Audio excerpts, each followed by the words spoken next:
피를 보기 무서워하는 저, 의대에 가도 될까요?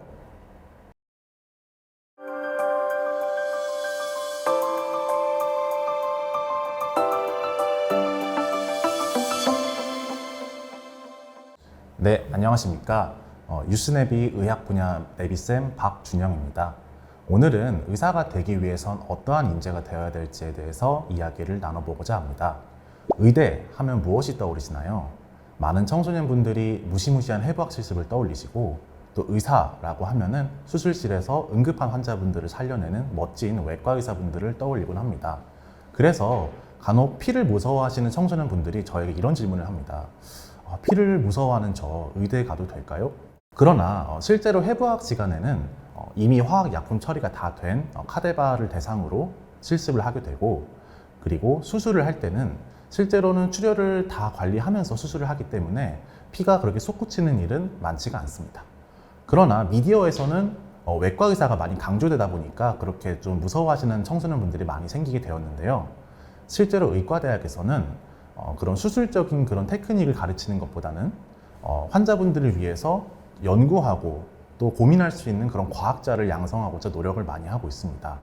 의사와 과학자, 좀 어울리는 것 같지 않은 말이지만 매우 중요한 부분입니다. 이를 이해하기 위해서는 의과대학에서 어떠한 것들을 배우는지에 대해서 이야기를 나눠볼 필요가 있는데요. 이를 위해서 예시를 통해서 알아보도록 하겠습니다. 네, 여러분들이 나중에 의사가 되어서 개원을 했다고 한번 상상을 해봅시다. 어떤 40대 정도 되는 중년의 남성분이 진찰실에 들어오면서 아주 걱정되는 목소리로 이렇게 물어봅니다. 선생님, 제가 어젯밤에 소변을 보는데 피가 좀 섞여 나온 것 같아요. 혹시 이거 큰 병은 아니겠죠? 그렇다면 여러분은 어떻게 해야 될까요? 네, 우선 치료를 위해선 어떤 병인지 진단이 먼저 이루어져야겠죠. 이를 위해서 환자분의 증상에 대해서 좀 더 자세히 엿듣는 문진의 과정이 필요합니다. 소변에서 피가 섞여 나왔다고 했는데 색깔은 아주 붉은빛이었는지 약간 선홍빛에 가까웠는지, 소변에서 피가 처음부터 섞여 나왔는지 아니면 중간부터 좀 조금씩 섞여 나왔는지, 최근에 심한 운동을 하신 적이 있는지, 아니면 감기를 앓으신 적이 있는지, 아니면 고혈압, 당뇨와 같은 만성적으로 앓고 계신 질환이 있는지, 아니면은 가족분들 중에서도 비슷한 증상을 겪으셨던 분이 있는지 등등 종합적으로 여쭙고 나서 1차적으로 의심이 되는 병들을 한번 판단하게 됩니다. 그러나 이렇게 문진만으로는 판단을 하기가 어려운 경우가 많이 있는데요. 이를 위해서 소변 검사나 CT와 같이 추가적으로 정밀 검사를 시행하는 경우도 많이 있습니다. 이렇게 하여 결과적으로 병을 진단하게 되고 그 병의 진단에 따라서 적절한 치료를 하게 되는 것이죠. 네, 그러면 이렇게 문진 그리고 검사를 통해서 환자분의 병을 진단하기 위해서는 어떠한 공부가 필요할지에 대해서 고민을 해볼까요? 우선은 소변이 어떻게 만들어지는지에 대해서 이해를 할 필요가 있습니다. 혈액은 어떻게 만들어지는지, 심장은 어떠한 기능을 하는지, 그리고 방광의 조직은 어떠한 상태인지, 요관 혹은 요도 등은 어떠한 길을 통하는지 등을 이해를 할 필요가 있습니다. 그리고 이렇게 소변이 배출되는 과정을 적절히 검사하기 위한 여러 가지 검사 방법들에 대해서도 이해를 할 필요가 있습니다. 소변 검사의 원리는 무엇인지, 엑스레이나 CT의 장단점은 무엇인지 등을 평가하여서 환자분의 증상에 따른 병을 진단하기 위한 적절한 검사를 계획하게 되는 것입니다. 그 외로도 무엇보다 중요한 점은 환자분이 본인의 병에 대해서 잘 알 수 있도록 설명을 드리는 것이 중요한데요. 의뢰 환자분들은 본인의 증상이 어떠한 병인지 모르기 때문에 겁을 먹기 마련입니다. 이를 안심시키고 지금 환자분의 상태가 정확히 어떠한지에 대해서 이해를 시킬 수 있는 그런 역량이 중요하다고 할 수 있겠습니다. 네, 이러한 내용을 바탕으로 의과대학에서는 어떠한 것들을 배우는지에 대해서 간단히 살펴보겠습니다. 왼쪽에 표를 보시면은 의과대학 본과 1학년, 2학년, 그리고 본과 3학년, 4학년은 어떤 걸 배우는지 정리가 되어 있는데요. 우선은 우리 몸이 정상적으로 어떻게 기능하는지에 대해서 본과 1학년 때 배우게 됩니다. 그리고 특정 부분이 문제가 발생하였을 때 어떤 증상이 되고 이를 어떻게 병으로 명명하는지 등에 대해서 배우고, 이 각각의 증상들에 대해서 어떻게 치료하는지 등에 대해서 배우게 됩니다.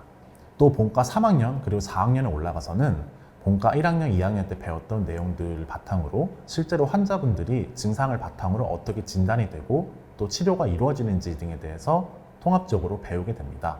그리고 이러한 과정을 거치고 의사 국가고시를 통과하고 나면은 의사가 되어서 본인이 배웠던 치료법들을 바탕으로 환자분들을 돌보는 의사가 되기도 하지만, 아직까지 밝혀지지 않은 여러 가지 기전들 혹은 치료법들을 대해서 연구를 하는 그런 의사과학자의 길을 걸어가기도 합니다.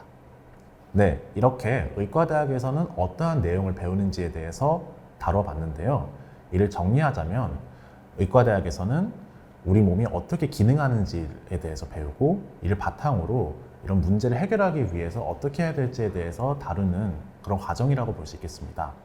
그러나 실제로 환자분의 증상은 딱 하나의 원인에서 비롯되는 경우가 많지 않습니다. 실제로는 몸에 여러 가지 기능들의 문제가 생겨서 하나의 종합적인 증상으로 나타나는 경우가 많은데요. 본인이 배운 여러 가지 지식들을 개별적으로 생각하는 것이 아니라 이들을 융합하여서 환자분의 증상을 판단할 수 있는 그런 과학적인 역량이 중요하다고 할 수 있겠습니다. 실제로 고려대학교 의과대학의 사명을 살펴보면 전문성 그리고 창의성이 매우 강조되어 있는 것을 볼 수 있습니다. 여기서 말하는 전문성이란 기존의 의학 지식을 성실하게 탐구하는 그런 역량을 뜻하며, 창의성이란 아직까지 밝혀지지 않은 병의 기전을 밝히거나 혹은 이에 대한 치료법을 연구하는 그런 역량을 의미합니다. 따라서 의과대학에서도 의사과학자로서 학생들이 성장하기를 바라는 그런 마음을 확인할 수 있었습니다. 네, 어떤가요? 이제 의사가 되는 과정이 의사과학자가 되는 과정이라는 점이 조금 이해가 되었을까요? 이 영상 시청하시는 많은 청소년 분들도 의사가 되기를 희망하신다면 앞으로 과학적인 사고를 하는 역량을 길러나가는 점에 집중하시길 바라며 이번 영상 마무리하도록 하겠습니다. 감사합니다.